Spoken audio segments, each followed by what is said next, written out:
सुन्दर फेसबुक गीत गाइदिनुको लागि हाम्रो क्रिस्चियन युथहरूलाई धन्यवाद दिन्छौँ।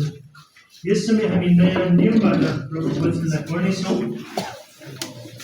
हाकिम पुस्तकका पुस्तकले इन्चार्ज रेभरेन्ड विशेष सेवाले प्रभु वचनलाई पढिदिनुहुन्छ।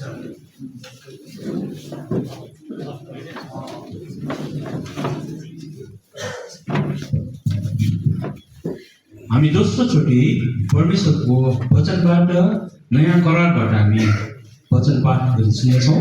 जसरी पाइन्छ छ मत्तीको सुसमाचार 21को 1देखि लिएर 13 पदसम्म।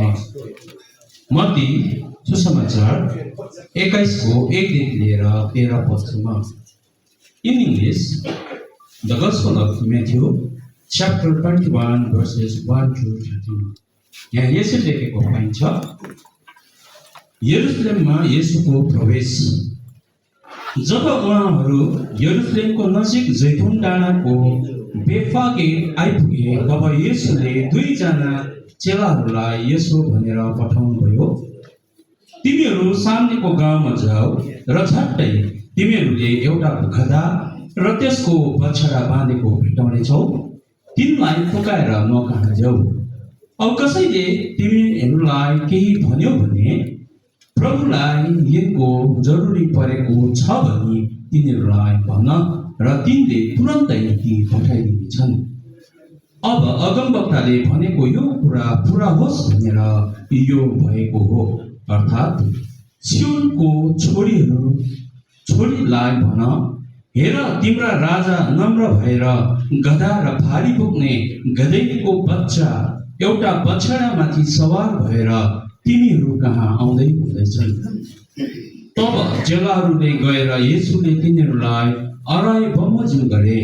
औ गधा र त्यसको बच्चा ल्याएर तीमाथि आफ्नो लुगा पाटा ओछ्याए र उहाँ त्यसमाथि बस्नुभयो। अब भिडमा धेर जसो आफ्नो लुगा पाटा बाटोमा ओछ्याएर र उहाँ अरूहरूले रुखका हाँगाहरू काटेर बाटोमा ओछ्याए।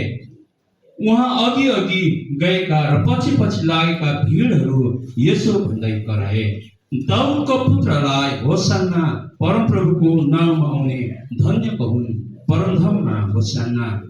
अब जब उहाँ यरुशलेममा बस्नुभयो, तब यिनी को हुन् भनी सारा सहरमा हलचल मच्यो।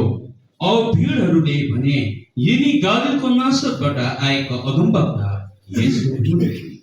येशू परमेश्वरको मन्दिरभित्र बस्नुभयो र उहाँले मन्दिरमा किनबेच गरेका सबैलाई धपाउनुभयो र सराफीहरूका टेबल र ढुकुर बेच्नेहरूका आसन पल्टाइदिनुभयो।